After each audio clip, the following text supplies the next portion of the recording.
አመሰግናለሁኝ። የዕለተ ማክሰኞ ጥቅምት 5 ቀን 2018 ዓ.ም የአውደ ውጊያና እንደዚሁም የፖለቲካ መረጃዎች ለመቀበል ሚዲያዎች እንግዲህ ተገኝተናል።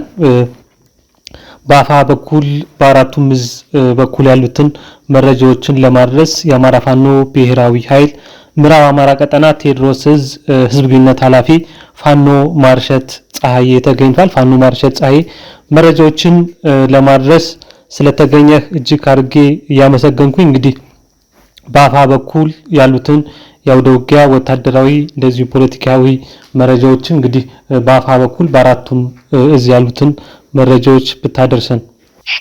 አመሰግናለሁ ምትጌ። እንግዲህ የአማራ ፋኖ ብሔራዊ ኃይል አፋብኃ በአራቱም አቅጣጫ በጠላት ላይ ከባድ ማጥቃት እያደረገ ነው የሚገኘው። በዚህም በርካታ ገዥ ቦታዎችን መቆጣጠር፣ የጠላት ሎጂስቲክ እግረኛ ተዋጊ የጦር መሳሪያ የመማረክ ድምሰሳ ስራ እየሰራ ነው። ወደ ውጊያ ስንሄድ እንግዲህ ከሰሞኑ የቴዎድሮስ እዝ በየአውደ ግንባሩ ነው የሚገኘው። በትናንትናም በተገናኘንበት ጊዜ የገለጽኩትና ከትናንትናም የቀጠለው አውደ ውጊያ ዛሬም የተካሄደባቸው አካባቢዎች አሉ። በዚህም እንግዲህ የቴዎድሮስ እዝ የ105ኛ ኮር ጃዊ መተከል ቀጠና የሻች ጥምረት ባደረጉት የደፈጣ ውጊያ ከትናንት በቀጠለ ማለት ነው በጠላት ላይ ከባድ ኪሳራ አድርሰዋል። በዚህም በርካታ ቁጥር ያለው የጠላት ኃይል ሙትና ቁስለኛ ሆኗል። በአጠቃላይ በጃዊ 8ኛ ቀኑን በያዘው አውደ ውጊያ ፈንድቃ ከተማን ጨምሮ በርካታ ስትራቴጂክ አካባቢዎች በወገን ቁጥጥር ስር ውለዋል። የ105ኛ ኮር እንግዲህ የጃዊ ቀጠና ማለት ነው በጠላት ላይ ሰብአዊና ቁሳዊ ኪሳራ ማድረስ ችሏል። አውደ ውጊያው እንደቀጠለ ነው። ሁለተኛው እንግዲህ እዚህው የጥዝ በዛሬው ዕለት በ206ኛ ፎር ስር የሚገኝ የቀስተ ደመናና የጅበላ ሙተራ ሻለቆች ባደረጉት የከበባ ማጥቃት ጠላት ከከተማ 4 እና 5 ኪሎ ሜትር ርቀት ላይ ወጥቶ ለማጥቃት በሄደበት በደፈጣ እንደዚሁ ሙትና ቁስለኛ አድርገውታል። በዚህም ጠላት ጓዙን ሸክፎ ተመልሶ ወደ ደብረ ማርቆስ ከተማ እና ወደ ደብረ ኤልያስ ከተማ እንዲገባ ሆኗል። ይህ የሚያሳየው እንግዲህ በቴዎድሮስ እዝ ባሉ በርካታ አካባቢዎች ያው የአረመኔው አገዛዝ ሰራዊት ከከተማ ወጥቶ ገጠር ለመግባት ከፍተኛ እንቅስቃሴና ሙከራ በየጊዜው ቢያደርግም ጀግናው ፋኖ ከከተማ በቅርብ ርቀት ላይ ካምፕ በመስራት ምሽግ በመቆፈር ማጥቃት መከላከል ሜዳውን በማድረግ ያው ከከተማ እንዳይወጣ አጥሮ የያዘበት ሁኔታ ነው ያለ። ይህም ከፍተኛ የሆነ ወታደራዊ ብልጫ፣ የኃይል የሞራል የፖለቲካ ብልጫ መሆኑን ግልጽ ማሳያ ነው። በዛሬው ዕለትም የቀስተ ደመና ሻለቃና የበረሃኝ ጅቦላ ሙተራ ሻለቃ ያደረጉት ይሄንኑ ነው። ሶስተኛው እንግዲህ እዚሁ የአማራ ፋኖ ብሔራዊ ኃይል ምዕራብ አማራ ቀጠና የ109ኛ ኮር አካል የሆነው ወንበርማ ሻለቃ በዛሬው ዕለት ሽንዲ ከተማን ተቆጣጥሯል። እንግዲህ ጠላት ከሽንዲ ወንበርማ ወጥቶ አሁንም ወደ ገጠር ለመሄድ ሙከራ ሲያደርግ በጀርባ በቆረጣ በመግባት የተንቀሳቀሰውን ጠላት በመምታት ከተማውን ሙሉ በሙሉ በቁጥጥር ስር ማዋል ተችሏል። ጠላትም እንግዲህ ፈርጥጦ ነው ያለው። በአጠቃላይ በከበባ ማጥቃት፣ ድምሰሳ፣ በደፈጣ ጥቃት፣ በተናጠላይ ጥቃት፣ በስቦ ማስከዳት ከፍተኛ የሆነ እንቅስቃሴ እየተደረገ ነው ያለው እዚሁ ምዕራብ አማራ ቀጠና ላይ። ሁለተኛው እንግዲህ ወደ ምኒልክ እዝ ነው የሚወስደን። በምኒልክ እዝ በዛሬው ዕለት እንደዚሁ የምስራቅ አማራ ቀጠና ምኒልክ እዝ የምስራቅ አማራ ኮር 1 የባለሽርጡ ክፍለ ጦር በ6 አቅጣጫ ከበባ በማድረግ ጥቃት ለመሰንዘር የመጣው የአብይ አህመድ ወንበር አስጠባቂ ወራሪ ኃይል እንግዲህ በዛሬው ዕለት ሙትና ቁስለኛ አድርጎታል።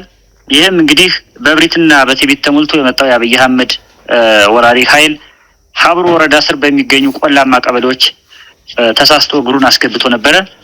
በዚህም እንግዲህ በበርካታ ቦታዎች ላይ ይሄ ጠላት ተመቷል። በባለሽርጡ ክፍለ ጦር ይተዳደሩ የነበሩ ይዞታዎችን ለመውረር ከቢስቲማ ወደ ሀደሬ፣ ከፋጂ ወደ ቆላማው ክፍል፣ ከአረርቲ ወደ ኩልባይኔ፣ ከየጀርሳ ወደ ኮለቦ፣ ከጊራና ወደ ሩጋ መነዮና ከመርሳ ወደ ሀብሩ ሊጎ በሶስት ጀነራል መድፍ በፋጂ በኩልና በአንድ ጀነራል መድፍ ደግሞ በጃራ አቅጣጫ ዙ 23 ጨምሮ ሁለት ዙ 23 ጨምሮ ነበር የተንቀሳቀሰው። በዚህም እንግዲህ የባለሽርጡ ክፍለ ጦር በዛሬው ዕለት በጥምር ኃይል ጠላትን አይቀጡ ቅጣት በመቅጣት በርካታ ቁጥር ያለው የጠላት ኃይል ሲደመሰስ በርካታ ቁጥር ያለው እንደዚሁ ቁስለኛ በማድረግ በሚገባ ሚሽኑን አሳክቷል። ይህም ወደ ፈለገው የገጠራማ አካባቢዎች ጠላት መንቀሳቀስ እንደማይችልና ከተሞች ላይም በፍርሃት እየራደ የተቀመጠበትን ሁኔታ በእጅጉ ያረጋገጠ ነው። በድጋሜ በዛሬው ዕለትም የባለሽርጡ ክፍለ ጦር ያደረገው ይሄንን። ሌላው እንግዲህ ዜና የሚወስደን ወደ ዚህው ምኒልክ እዝ ከሰዓት በኋላ ዛሬ በተደረገው ውጊያ የደጀን ክፍለ ጦር በጠላት ላይ ከባድ ማጥቃት በማድረግ ድል ተጎናጽፏል። ከጋሸና በቅርብ ርቀት ላይ በምትገኘው ጥምጥማት እየተባለች በምትጠራው ቦታ ላይ በተደረገ ማጥቃት እንግዲህ በርካታ ቁጥር ያለው የጠላት ኃይል ተደምስሷል። በቁጥር ደረጃ ለአብነት 15 የሞተ 3 ከባድ ቁስለኛ እንዲሁም 3 በአካል የተማረከ የጠላት ኃይል አለ። በሚኒሊክ ዕዝ ምስራቅ አማራ ቀጠና ከዘመቻ አደማሪ ወዲህ አውደ ውጊያው እንደዚሁ ዘመቻ አደማሪ ይቋጭ እንጂ በከፍተኛ ሁኔታ ማጥቃት መከላከሉ እንደቀጠለና ዛሬም ድረስ መማረክ መደምሰሱ ስትራቴጂክ ቦታዎችን መቆጣጠሩ እንደቀጠለ መሆኑን ማሳያ ነው ማለት ነው። ሶስተኛው እንግዲህ ወደ በላይ ዕዝ ነው የሚወስደን። በሌሊት ወደ ጎንደር የበጋሻው ክፍለ ጦር ቀጠና የገባው ያገዛዙ ጡት ቆራጭ ኃይል ድባቅ ተመቷል። በዛሬው ዕለትም እንደዚሁ በአማራ ፋኖ ብሔራዊ ኃይል ሰሜን አማራ ቀጠና በላይ ዘለቀ የዳግማዊ ቴዎድሮስ 5ኛ ኮር ጎንደር የበጋሻው ክፍለ ጦር የፋሲለደስ ብርጌድ ጀግኖች ዛሬ ጥቅምት 25 2018 ዓመተ ምህረት ከጸዳና ከጎንደር ከተሞች ተውጣቶ በሌሊት መረጃ አውጥቶ እንግዲህ ወደ ልዩ ስሟ ወይንዬ ወደ ተባለ ቦታ ተንቀሳቅሶ የነበረውን ጠላት ሙትና ቁስለኛ አድርገውታል። እንግዲህ ጎንደር ከተማና ጸዳ ማለት ምናልባት ጂኦግራፊውን ለሚያውቀው ከ10 እስከ 15 ኪሎ ሜትር የሚራራቁ ጸዳ የጎንደር ከተማ የጎንደር ዙሪያ ወረዳ አንድ አካል ነው። ይሄ ማለት እንግዲህ የአማራ ፋኖ ብሔራዊ ኃይል የበላይ ዘለቀ ዕዝ ለጎንደር ከተማ ምን ያህል በቅርብ ርቀት ላይ እንዳለና ስትራቴጂክ ከበባ ውስጥ እንዳስገባት ማሳያ ነው። ይሄ ጠላትም በዛሬው ዕለት የተንቀሳቀሰ ሲሆን ጀግኖቹ የበላይ ዘለቀ ዕዝ አባላት በዛሬው ዕለት እንደዚሁ ምት አሳርፈውበታል ማለት ነው። ሁለተኛው የቡርባክስ ቀበሌ ላይ የጎንደር የበጋሻው ክፍለ ጦር አሃድ የሆነችው ቃኝ ብርጌድ የቃኘው ብርጌድ ማለት ነው በቀጠናው ለመንቀሳቀስ የሞከረውን ያገዛዙን አረመኔ ሰራዊት እንደዚሁ ሙትና ቁስለኛ አድርገውታል። በእነዚህ ሁለት አውደ ውጊያዎች ያልጠበቀው ነገር ገጥሞት ከፍተኛ የሆነ የኃይል ሽንፈት፣ የሞራል ሽንፈት፣ የፖለቲካ ሽንፈት የገጠመው የጠላት ኃይል ተመልሶ ወደ መጣበት እንዲገባ ሆኗል ማለት ነው። እንግዲህ ሌላው አውደ ውጊያ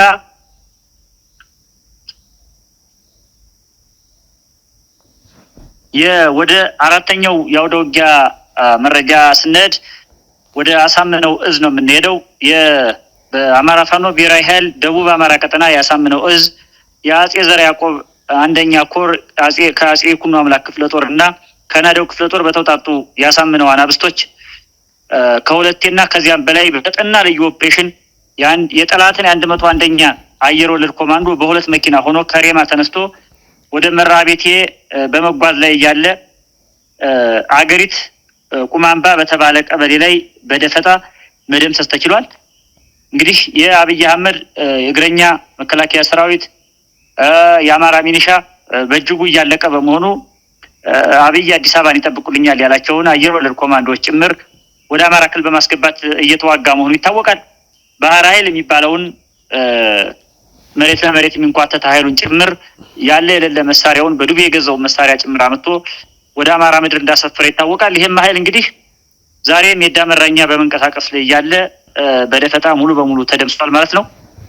በሌላ ዜና እንግዲህ የአብይ አህመድ ቆራጭ ኃይል በኤፍራታና ግድም ወረዳ በዚህ ሳምንት በይፋ የኦሮሚያን ባንዲራ በማውለብለብ ከአጣዬ ከተማ ተነስቶ ወደ በርግቢ ካምፑ በመግባት የአማራን ጥላቻ አይን ያሳየበት በመሆኑ ትናንትና ጥቅምት 24 ቀን 2018 ዓ.ም የአማራ ፋኖ ብሔራዊ ኃይል ደቡብ አማራ ቀጠና አሳምነው እዝ የአጼ ዘርዓ ያዕቆብ አንደኛ ኮር የ7 ለ7 ክፍለ ጦር ደመላሽ ሻለቃ ፋኖች ይገኛሉ በተባለበት በሰራባ ወርዶ እንዲቁዲ በምትባል ቦታ በመግባት ከማህበረሰቡ ላይ ዲሽቃ ለ3 ሰዓት ያህል በመተኮስ እና ያሳምነው አናብስቶች በወሰዱት አጣፋ ምላሽ ራሱን ለማዳን ወደ መጣበት እንዲመለስ ተደርጓል። እንግዲህ ከሰሞኑ የተማረኩ የጠላት ኃይሎችም እንደሚያሳዩት አብይ አህመድ ከዚህ በፊት እግረኛ መከላከያ፣ አድማ ብተናና ሚኒሻ፣ አየር ወለድ ኮማንዶ፣ ፌደራል ፖሊስ ጭምር ነበር ስንማርክ የከረም ነው። አሁን ደግሞ የኦሮሚያ ልዩ ኃይል በማምጣት እየተዋጋን ነው። ይህም እንግዲህ በቀጥታ የኦሮሚያን የአብዮታዊ ዲሞክራሲ ባንዲራ በመያዝ በቀጥታ ወደ አካባቢያችን ገብቶ እየተዋጋን መሆኑን ያው እናንተ ሚዲያዎች አጽንኦት ሰጥታችሁ እንድትዘግቡት ለማሳሰብ ነው። ሰሞኑንም የማረክናቸው ኃይሎች የሚያሳየው የኦሮሚያ ልዩ ኃይል አባላት እንደሆኑና ለዚህ ተልእኮ ሲባል ብቻ ማኒፌስት ተደርገው ግዳይ ተሰጥቷቸው አማራን ለመውረር እንደመጡ ትልቁ ማሳያ ነው ማለት ነው። በአጠቃላይ እንግዲህ የአማራ ፋኖ ብሔራዊ ኃይል በየአቅጣጫው ማጥቃት መከላከሉን እያደረገ ሲሆን በከበባ ድምሰሳ፣ ተናጥላዊ ጥቃት፣ ስትራቴጂክ ቦታዎችን መቆጣጠር፣ የጠላትን ሎጂስቲክ መረከብ፣ የጠላትን ተሽከርካሪ ማውደም፣ የጠላትን መሳሪያ መማረክ ተያይዞታል። እንግዲህ ለየት የሚያደርገው ያሁኑ ጠንካራ ሊደርሽፕ የተፈጠረበት፣ ጠንካራ አወቃቀር የተሰራበት፣ እስካሁን ከመጣንበት የትግል መንገድ በእጅጉ ትግሉ ያደገበት የኃይል እድገት፣ የፖለቲካ እድገት፣ የመሳሪያ እድገት፣ የስነ ልቦና እድገት፣ የአመራርነት እድገት የታየበት ዘመን ላይ በመሆናችን የአማራው አብዮት ለማይቀረው ድል እየተንደረደረ መሆኑንና የአብይ አህመድን የሽንፈት ጽዋ በአጭሩ ለማስጎንጨት ከፍተኛ ተጋድሎ እያደረገ ያለ መሆኑን ልብ ይለዋል ማለት ነው። አመሰግናለሁ። ፋኖ ማርሸት ፀሐዬ፣ እንግዲህ ላደረስከን መረጃ እጅግ አድርጌ ነው የማመሰግነው። በሚዲያዎች በኩል የሚነሱ ጥያቄዎች ይኖራሉ? የሉም። የአማራ ፋኖ ብሔራዊ ኃይል ምዕራብ አማራ ቀጠና ቴዎድሮስ እዝ ህዝብ ግንኙነት ኃላፊ ፋኖ ማርሸት ፀሐዬ በአፋ አራቱም እዝ በኩል ያሉትን መረጃዎችን ስላደረስከን በድጋሚ እጅግ አድርጌ አመሰግናለሁኝ። እኔም አመሰግናለሁ።